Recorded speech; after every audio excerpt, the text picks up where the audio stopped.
sesuatu yang baik dan itu dilakukannya secara sadar tanpa terpaksa. Syukur adalah, atau sebelum sampai di situ, alhamdulillah itu pujian dengan lisan itu. Kalau syukur adalah kesadaran di dalam hati, mulanya di hati, tentang adanya nikmat yang tercurah kepada saya. Sadar hati saya ada nikmat yang saya peroleh. Kesadaran ini mendorong lidah saya untuk memuji. Saya terus berkata alhamdulillah. Dan bukan hanya itu, dan mendorong anggota badan saya untuk memanfaatkan nikmat yang saya peroleh itu sesuai dengan tujuan siapa yang memberi saya nikmat. Saya beri contoh. Ada satu orang beri saya pici. Ini pici pemberian orang. Hati saya merasa alangkah baiknya teman saya ini. Ada kesadaran di dalam hati saya untuk mengakui bahwa ini adalah sesuatu yang baik dan bermanfaat untuk saya. Kesadaran ini mendorong saya berkata apa? Bung, terima kasih. Alhamdulillah, Anda orang baik, mau kasih saya pici. Tetapi bukan hanya sampai di situ syukur. Saya beri contoh. Seandainya setelah saya terima pici ini, saya jadikan penggosok sepatu, saya syukur atau tidak? Kenapa? Karena tidak sesuai dengan tujuan orang yang memberi saya pici. Saya baru bersyukur kalau saya sadar ini anugerah, saya mengucapkan pujian, sekaligus saya menggunakan, memanfaatkan apa yang diberi itu sesuai dengan tujuan pemberi. Nah, kita ambil contoh sekarang. Anda mau mensyukuri Allah atau tidak? Mau kan? Oke. Allah beri kita apa? Kita ini lagi dalam suasana hari proklamasi. Kita kan mau mensyukuri ya. Oke, mari kita lihat. Kita diberi laut oleh Tuhan. Oh, kita punya laut. Kita syukuri atau tidak laut itu? Tunggu dulu. Kita mau tanya, ya Allah, kamu beri kami laut ini untuk apa? Kita baca di Quran, oh supaya kapal-kapal berlayar di lautan itu, supaya kamu tangkap ikan-ikannya agar kamu makan, supaya kamu mencari mutiara-mutiara di sana. Kita syukur atau tidak? Tidak. Berapa banyak kapal kita yang lewat di sana? Itu untuk melihat ukuran kesyukuran kita kan di situ, dibanding dengan kapal asing. Nah, kita lihat. Kita diberi mata. Untuk apa? Apa untuk pergi nonton? Ya, banyak ini. Itu kita bisa ukur tingkat syukur. Itu namanya syukur. Itu perbedaan antara syukur dengan alhamdulillah. Kita berkata alhamdulillah, segala puji. Kita tidak hanya berkata puji bagi Allah, tetapi semua pujian itu hanya tertuju kepada Allah. Mari kita lihat sekarang. Saya puji satu orang, saya minta utang sama dia. Bung, saya pinjam uangnya 100.000. Ini, waduh, hati saya berterima kasih pada dia. Tetapi ini mengajarkan kita segala puji bagi Allah. Tunggu dulu, saya harus sadar orang itu punya uang karena anugerah Allah. Iya kan? Orang itu mau memberi saya uang karena Allah menggerakkan hatinya untuk memberi. Siapa yang lebih dulu saya puji? Dia atau Allah? Kalau begitu segala puji bagi Allah. Oh, satu orang, oh itu cantik benar itu, gadis itu, perempuan itu. Saya kata, oh, Anda cantik. Tunggu dulu. Allah yang memberikan dia kecantikan. Kalau begitu, saya puji dia. Segala puji bagi Allah. Tidak ada sesuatu kebaikan yang terlaksana, yang wujud di alam raya ini, kecuali Allah yang memberikan kesempatan orang itu untuk melakukan kebaikan. Sehingga pada akhirnya, alhamdulillah, segala puji bagi Allah. Iya kan? Itu artinya alhamdulillah. Oke. Kita lihat lebih jauh. Alhamdulillahi Rabbil Alamin. Apa artinya Rabb? Kalau diterjemahan kan Tuhan ya. Tuhan. Okay. Saya mau beri gambaran biar kita lebih memahami. Allah, kita pernah terangkan, Allah itu nama Tuhan, ya kan? Nama zat yang wajib wujudnya, yang mesti ada. Saya beri contoh dulu. Kalau saya berkata si A bangsawan atau si A cantik, apakah kecantikannya bisa menyentuh saya atau tidak?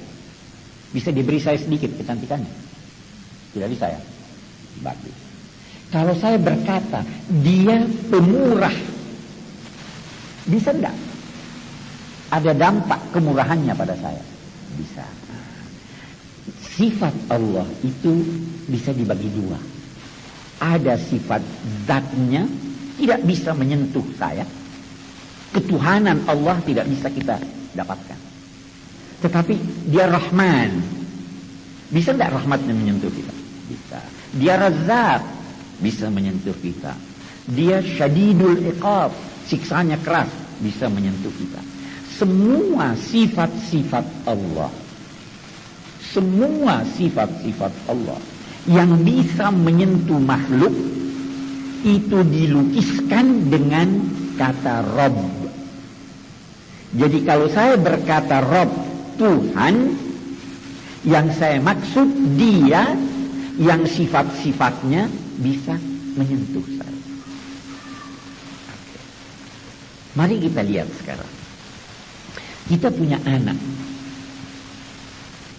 kita beri baju, kita beri makanan. Itu adalah salah satu aspek dari pemeliharaan dan pendidikan kita, ya kan? Kalau kita marahi anak kita itu bagaimana? Kita didik dia atau tidak? Iya. Kalau kita pukul, kita didik dia. Nah, Allah begitulah Allah. Semua wujud ini dia pelihara, dia didik.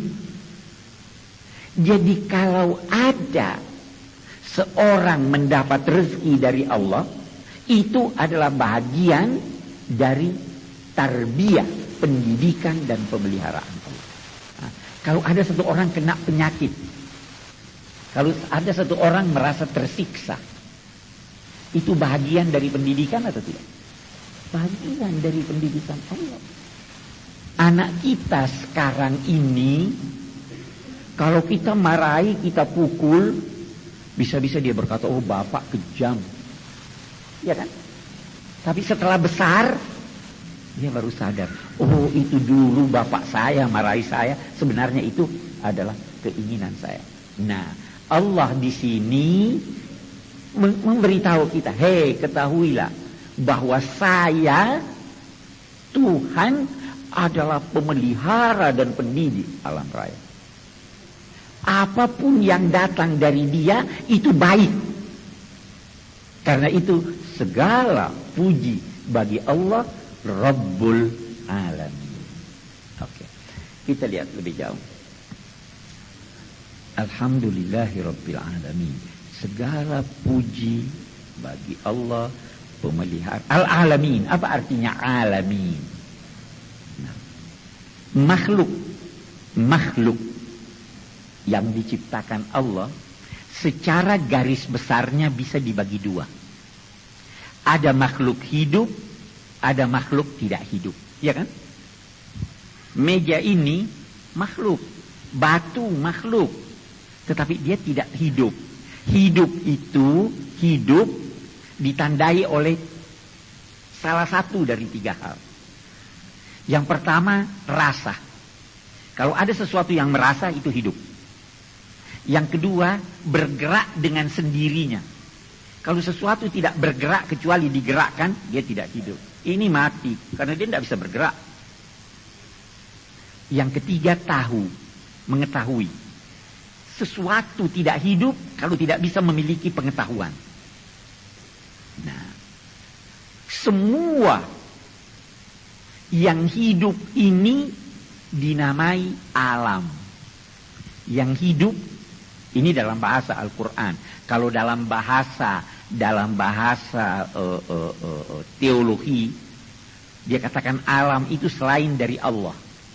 Tapi dalam bahasa Al-Quran, alam itu adalah sesuatu yang hidup, yang bergerak, yang merasa. Jadi ada alam tumbuh-tumbuhan, ada alam malaikat, ada alam jin, ada alam binatang, ada alam manusia. Ada tidak alam batu? Ada atau tidak alam batu? Tidak ada. Alam meja tidak ada. Nah, semua yang hidup ini dipelihara dan dididik oleh Allah Subhanahu wa Ta'ala. Semua diarahkan untuk mencapai tujuan hidupnya, untuk semua diarahkan oleh Allah untuk mencapai kesempurnaannya masing-masing.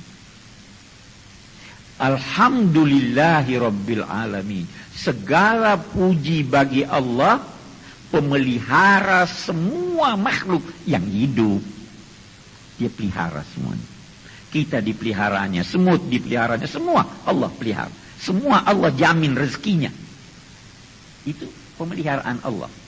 Nah, itu kita berkata Alhamdulillahi Rabbil Alamin. Oke. Apa lanjutannya? Ar-Rahmanir Rahim. Mari kita lihat dulu, kita ambil contoh dulu diri kita. Seseorang atau satu perusahaan boleh jadi memelihara makhluk hidup. Saya beri contoh lagi. Ada orang punya peternakan ayam. Iya. Dia pelihara enggak ayamnya? Dia pelihara. Kita mau tanya, untuk apa dia pelihara ayamnya? Untuk kepentingan ayam atau untuk kepentingan dirinya? Untuk kepentingan dirinya. Iya kan? Tuhan memelihara seluruh alam raya ini. Kenapa? Karena Dia Rahman dan Rahim. Tidak ada sedikit pun kepentingannya untuk itu. Pemeliharaan Allah itu semata-mata karena Dia Rahman dan Rahim. Karena Dia hendak melimpahkan. Kita dulu sudah pernah terangkan apa Rahman dan Rahim. Karena Allah hendak melimpahkan rahmat di dunia untuk yang bersangkutan dan hendak melimpahkan rahmat kepada yang bersangkutan di akhirat nanti. Itu sebabnya dikatakan Rahmanir Rahim. Jadi Rahmanir Rahim di sini bukan pengulangan dari Bismillahirrahmanirrahim yang kemarin. Kalau Bismillahirrahmanirrahim yang kemarin, saya memulai ini dengan nama Allah yang Rahmanir Rahim. Kalau Alhamdulillahirabbil alamin, Ar-Rahmanir Rahim di sini menjelaskan apa tujuan pemeliharaan dan pendidikan Allah itu. Dia Rahman, Dia Rahim. Ma uridu minhum min rizqin wala uridu an yut'imun. Saya tidak mau rezeki, saya tidak mau ini. Ada perusahaan suruh karyawannya pergi belajar ke luar negeri. Itu kan ada kepentingan perusahaan di situ. Nah, itu pendidikan begitu. Kalau tidak, Allah tidak. Dia Rabbul Alamin karena Dia Rahman dan Rahim. Oke. Kita lanjut. Kalau sebelum ada teringat satu. Kita pernah berkata bahwa suratul Fatihah itu adalah induk Al-Quran, ya kan? Ummul kitab. Semua apa yang ditemukan dalam ayat-ayat Al-Quran yang lain, intinya ada pada suratul Fatihah. Karena itu dinamai juga dia As-Sab'ul Mathani, 7 ayat yang diulang-ulang. Oke, mari kita lihat sekarang. Di dalam Al-Quran, selain Al-Fatihah, ada 4 kali Allah memulai surahnya dengan Alhamdulillah. Ada 4 surah di dalam Al-Quran yang dibuka dengan ucapan Alhamdulillah, selain dari Al-Fatihah. Yang pertama surah Al-An'am. Alhamdulillahilladzi khalaqas samawati wal ard wa ja'alaz zulumati wan nur. Segala puji bagi Allah yang menciptakan langit dan bumi dan yang menjadikan cahaya dan gelap, terang dan gelap. Ini isyarat nikmat Allah di dunia ini. Yang kedua, di suratil Kahfi. Suratil Kahfi itu apa awalnya? Alhamdulillahilladzi anzala ala abdihil kitaba wa lam yaj'al lahu iwaja. Segala puji bagi Allah yang telah menurunkan kepada hambanya kitab suci Al-Quran dan dia tidak menjadikan di dalam kitab suci itu sedikit kebengkokan, kepincangan, ketidaklurusan pun. Semuanya benar. Ini nikmat Allah di dunia, tetapi bukan nikmat materi. Nikmat untuk jiwa, untuk ini. Yang ketiga, di surat Fatir, Alhamdulillahi fatiris samawati wal ard ja'ilil malaikati rusula uli ajnihatin, dan seterusnya. Segala puji bagi Allah yang menciptakan langit dan bumi dan menjadikan malaikat-malaikat memiliki sayap-sayap. Ada yang 2 sayapnya, ada yang 3, ada yang 4. Jibril 500 sayapnya. Ini isyarat tentang diwujudkannya makhluk nanti di hari kemudian. Yang keempat, di surat Saba. Surat Saba itu juga dimulai dengan Alhamdulillah. Itu mengisyaratkan nikmat yang akan diperoleh kelak di hari kemudian. Jadi, walaupun kita tidak bisa merinci banyaknya nikmat Allah, tetapi kita bisa bagi 4 nikmat Allah itu. Yang pertama, nikmat mewujudkan kita di dunia, itu nikmat. Yang kedua, nikmat memberikan kita petunjuk, itu Al-Quran, itu nikmat di dunia. Yang ketiga, nikmat mewujudkan kita di akhirat dan dilayani oleh malaikat-malaikat. Dan yang keempat adalah nikmat anugerah di akhirat berupa sorga dan segala kenikmatannya. Itu 4 macam nikmat. Baik, saya kira kita cukupkan. Assalamualaikum warahmatullahi wabarakatuh.